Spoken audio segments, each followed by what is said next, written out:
মা ইয়ানতিকু আনিল হাওয়া ইন হুয়া ইল্লা ওয়াহয়ুন ইউহা। আমার নবী নফসকে অনুসরণ করে, পদ্ধতিকে অনুসরণ করে কোনো কথা বলেন না। আন্দাজ আর অনুমানে আমার রাসূল কোনো কথা বলেন না। মন গড়া কোনো মাসআলা দেন না, ফতোয়া দেন না। আমার রাসূল, আমার দোস্ত, আমার হাবিব মুহাম্মদুর রাসূলুল্লাহ সাল্লাল্লাহু আলাইহি ওয়াসাল্লাম যে কথা বলেন, তিনি হলেন আমি আল্লাহ রাব্বুল আলামিনের কথা বলেন। জোরে কোন সুবহানাল্লাহ। হুজুর যে কথা বলেন, এটা কার কথা? আল্লাহর কথা। যদি তিনি বলতেন, বানোয়াট কথা যদি তিনি বলতেন, গল্প কাহিনী যদি শুনাইতেন, মিথ্যা কথা যদি বলতেন, তাহলে আল্লাহ কি করতেন? সূরা হাক্ককে আল্লাহ তুলে ধরছেন। আল্লাহ রাব্বুল আলামিন বলছেন, ওয়ালাউ তাকাওয়ালা আলাইনা বা'দাল আকাওয়িল লাআখাযনা মিনহু বিল ইয়ামিন সুম্মা লাকাতা'না মিনহুল ওয়াতিন। আল্লাহ পাক বলেন, আমার নবী যদি নিজের থেকে কোনো কথা বানিয়ে আমি আল্লাহ নামে কোরআনে চালিয়ে দিতেন, অথবা আন্দাজ অনুমানে কোনো মাসআলা দিতেন, ফতোয়া দিতেন, আল্লাহ পাক বলেন, তাহলে আমি আমার রাসূলের ডান হাতকে চেপে ধরতাম আর তার কণ্ঠ নালিকে আমি আল্লাহ রাব্বুল আলামিন জবাই করে ফেলে দিতাম। সুতরাং আমার বন্ধু, আমার দোস্ত যা বলেছে আমি আল্লাহ রাব্বুল আলামিনের কথাই বলেছি। সুবহানাল্লাহ বলেন। সাউন্ড একটু কমায় দাও, মিষ্টি সাউন্ড করে দাও, শিখুন না। সম্মানিত সুধী, তাহলে কোরআনের কথা সত্য কথা, এতে কোনো মিথ্যা নাই। আসেন দ্বিতীয় পয়েন্ট। আজ গোটা পৃথিবীতে Rohingya, Romania, Chechnya, Bosnia, Kashmir, Bharat, Bangladesh সহ গোটা পৃথিবীর মুসলমান আজ নিপীড়িত, নিষ্পীড়িত, নির্গৃহীত, নির্যাতিত। কেন? মুসলিম জাতির কাছে শ্রেষ্ঠ অস্ত্র কোরআন আছে, কিন্তু আজকে আমরা কেন মার খাই? জাতি আমরা কোরআনটাকে সঠিকভাবে বুঝতে পারি নাই। কতক্ষণ ঠিক কিনা? পাবনার ঘরে ঘরে কোরআন শরীফ নাই এমন কোন বাড়ি নাই। প্রত্যেকের বাড়িতে, প্রত্যেকের ঘরে এক জেল, দুই জেল কোরআন শরীফ পাওয়া যাবে। পাওয়া যাবে না? এমন কোন বাড়ি নাই যে কোরআন শরীফ নাই। কিন্তু কোরআন শরীফ ঠিকই আছে, কোরআন শরীফের তেলাওয়াতও আছে। তবে কোন সময়? কথা কয় না। রোজায়, এই যে সামনে আসতেছে রোজা, রমজান আসলে প্রত্যেকের ঘরে ঘরে কোরআন শরীফ তেলাওয়াত। ছেলে এক খতম, মেয়ে দুই খতম, পোলার বধূ 5 খতম, সে নিজে না পড়েই খতম। কে আছে না নাই? খতম। কোরআন শরীফ কি খতম দেওয়ার কিতাব? কথা কয় না। তবে কথা সত্য, অনেক হুজুরেরা রাগ করতে পারেন। আমাদের দেশের কিছু হুজুরেরাও আছেন, আলিফলাম থেকে শুরু করে মিনাল জিন্নাতি ওয়ান নাস পর্যন্ত খোঁজে কোরআন শরীফে কোথায় কোথায় তাবিজ লেখা আছে। কি আছে না? কেউ আছে কোরআন শরীফ দিয়ে ঝাড়ফুকের কিতাব বানাইছে। কেউ আছে মানুষ মরলে পরে এতিমখানা থেকে ছাত্র দিয়া মরা লাশের পাশে বসে কোরআন শরীফ পড়ে। লাশটা কবরে রাখার পর 40 দিন পরে ছাত্র দাওয়াত দিয়া, এতিমখানা থেকে ছাত্র দাওয়াত দিয়া মরা মানুষের জন্য কোরআন খতম করে দোয়া করে, আল্লাহুম্মা আমিন রব্বানা যালামনা আনফুসানা ওয়া ইল্লাম তাগফির লানা ওয়া তারহামনা লানাকুনান্না মিনাল খাসিরিন। দোয়া করেন, আমার কোনো আপত্তি নেই। আপত্তি এক জায়গায়, প্রশ্ন এক জায়গায়। কোরআন শরীফ কি তাবিজ লেখার কিতাব? কথা বলেন। কোরআন শরীফ কি ঝাড়ফুঁক দেওয়ার কিতাব? কোরআন শরীফ কি এতিমখানা থেকে ছাত্র দাওয়াত দিয়ে মরা মানুষের পাশে খতম করার কিতাব? আচ্ছা, একটা প্রশ্ন, কোরআন কি জেতা মানুষের জন্য না মরা মানুষের জন্য? কথা কয় না। জিন্দা মানুষের জন্য, আর আমরা পড়ি মরা মানুষের কাছে। আল্লাহ বলে, হাযা বায়ানুল লিন্নাস হুদাল লিল মুত্তাকিন। মুত্তাকিনদের জন্য পথ প্রদর্শক কোরআন শরীফ। আজকে জাতি কোরআনটাকে হেদায়েতের বাণী বানাইতে পারি নাই, তাই গোটা পৃথিবীর মুসলমান আজকে ইহুদি এবং খ্রিস্টানেরা মারে। কথা কন ঠিক কিনা? সম্মানিত সুধী, কোরআনটাকে বুঝতে পারি নাই, কোরআনটাকে বুঝতে পারি নাই। এই কোরআনের ওজন কতটুকু সেটা জানতে পারি নাই। আচ্ছা বলেন তো, এই কোরআনের ওজন কতটুকু হবে? একটু বুঝে শুনুন। তাদের পাবনার বাসী জানি অনেক জ্ঞানী মানুষ, তারা কোরআনের ওজন কতটুকু হইতে পারে? মাশাআল্লাহ, একজন পাইলাম। সবাই কি একমত? এই চাচামিয়া কোথায় ওঠে? এই চাচামিয়া যাচ্ছি। লক্ষ্য করেন, এটা ওজন কতটুকু হইতে পারে? হ্যাঁ, 1 কেজি। কথা বলেন, একটু জবাব দেন। 1 কেজি, 2 কেজি, 1 মন, 5 মন। লক্ষ্য করেন কতটুকু ওজন। আল্লাহ রাব্বুল আলামিন বলছেন, কুল লাউ কানাল বাহরু মিদাদান লিকালিমাতি রব্বি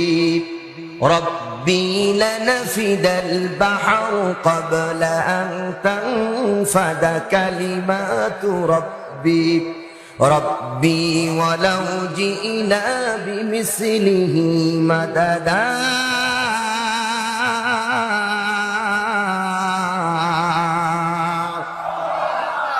আল্লাহ পাক বলছেন, দুইটা সূরার ভিতরে একটা হলো সূরা কাহাফ, আর একটা হলো সূরা লোকমান। আল্লাহ পাক বলে, হে নবী আপনি বলুন, দুনিয়ার সমস্ত নদীর পানিগুলি যদি কালি হয়ে যায়, শুধু দুনিয়ার নদী নয়, এই সমুদ্রের সাথে আরো 7টা দরিয়া বা সমুদ্র যদি মিলিত হয়, দুনিয়ার সমস্ত গাছগুলি যদি কলম অঙ্কিত হয়ে যায়, গাছের পাতাগুলি যদি কাগজ হয়ে যায়, এরপর আল্লাহ রাব্বুল আলামিনের কালেমার ব্যাখ্যা লেখা শুরু করবে।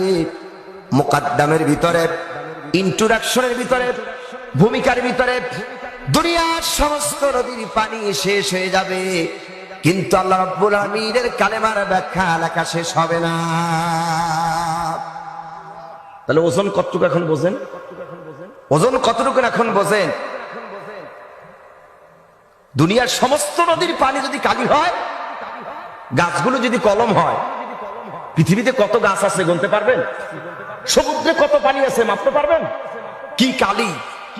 আর গাছের পাতা যদি সব কাগজ হয়, আল্লাহর কালামের ব্যাখ্যা লেখা যদি শুরু করে, ভূমিকার মধ্যে সব শেষ, কিন্তু আল্লাহর কালামের ব্যাখ্যা লেখা শেষ হবে না। সুবহানাল্লাহ বলেন। ইয়াসিনে কুরআন, হাকিমে কালাম, এর ওজন কতটুকু, এর ওয়েট কত? না, একটি আয়াত দিয়ে দলিল দিচ্ছি, সূরা হাসরের মধ্যে আল্লাহ পাক বলছেন এর ওজন কতটুকু। সম্মানিত সুধী, লক্ষ্য করেন, আল্লাহ পাক এই কোরআনকে গাছের উপরে অবতীর্ণ করতে চেয়েছিলেন। গাছ, তোমার উপরে কোরআনকে দিতে চাচ্ছি, তুমি কি বহন করতে পারবে কিনা? গাছ বললেন, রব্বুল আলামিন, এই কোরআনুল কারীমের যে ওয়েট, এই কোরআনুল কারীমের যে ওজন, এটা আমার পক্ষে বহন করা সম্ভব নয়। আল্লাহ পাক সাগর উপর অবতীর্ণ করতে চেয়েছিলেন, সাগর বললেন আমার পক্ষে ধারণ করা সম্ভব নয়। পাহাড়ের উপরে আল্লাহ পাক কোরআনকে অবতীর্ণ করতে চেয়েছিলেন, পাহাড় বললেন, রব্বুল আলামিন, এর ওজনটা, ওয়েটটা বহন করা সম্ভব নয়। আল্লাহ পাক বলছেন, লাউ আনসালনা হাদাল কুরআনা আলা জাবালিন লারাআইতাহু খাশিআম মুতাসাদ্দিআম মিন খাশিয়াতিল্লাহ ওয়া তিলকাল আমসালু نضربها للناس لعلهم يتفكرون।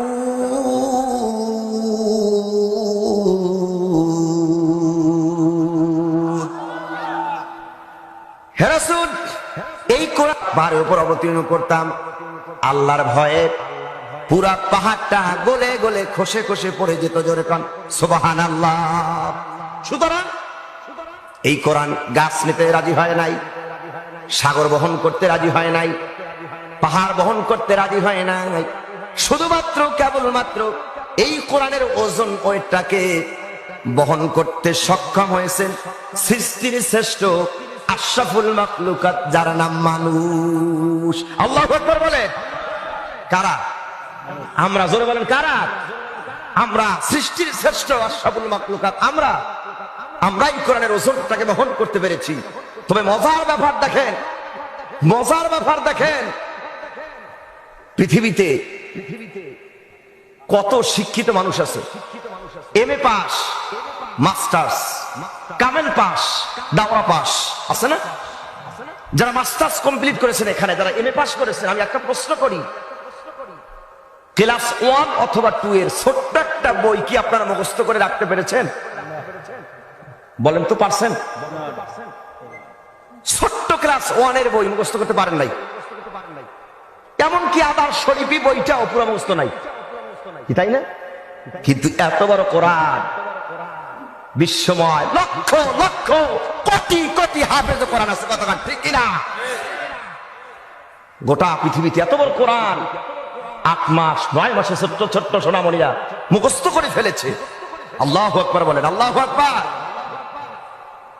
গত 3 থেকে 4 দিন আগে যশোর মনিরামপুরে একটা প্রোগ্রাম ছিল আমার, একটা হেফজখানার ছাত্রদের দেস্তারবন্দি উপলক্ষে তাফসীর ছিল।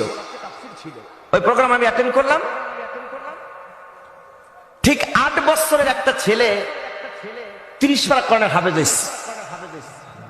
মাথায় পাগড়ি দিয়ে বললাম, আমার কাছে মনে হচ্ছে যেন আল্লাহ তাআলা যেন আটলান্টিক মহাসাগর এই ছোট্ট বাচ্চার সিনার ভিতরে আল্লাহ ঢুকাই দিচ্ছে। এর নাম কোরআন। এত বড় কোরআন একজন হাফেজে কোরআন সিনার ভিতরে ধারণ করছে। লক্ষ্য করেন সম্মানিত সুধী, এই পাশে কথা বলে কারা? ওদেরকে নিয়ে আসেন, ওরা তাফসীর করুক। লক্ষ্য করেন, তাহলে কোরআন হাফেজের সিনে আছে না? এবার একটা তথ্য দিই, এবার একটা চিকিৎসা বিজ্ঞানিক তথ্য দেই। এবার বিজ্ঞান, আমার দিক সবার মনোযোগ আছে তো? একটা বিজ্ঞান, এবার একটা বিজ্ঞানিক তথ্য দেই। সম্মানিত সুধী, কারো যদি অসুখ হয়, মারাত্মক যদি তার রোগ হয়, চিকিৎসার জন্য উন্নত মানের জন্য ঢাকাতে নিয়ে যাওয়া হয়, বারডেমে নিয়ে যাওয়া হয়, অ্যাপোলো হসপিটাল নিয়ে যাওয়া হয়, ইসলামিক হসপিটাল নিয়ে যাওয়া হয়, পপুলার হসপিটালে নিয়ে যাওয়া হয়, ধানমন্ডিতে নিয়ে যাওয়া হয়। যন্ত্রের মাধ্যমে, মেশিনের মাধ্যমে তার কি সমস্যা পরীক্ষা নিরীক্ষা করে ধরা পড়ে। তাদ অনুযায়ী ডাক্তারেরা চিকিৎসা করে, অপারেশন লাগলে অপারেশন করে।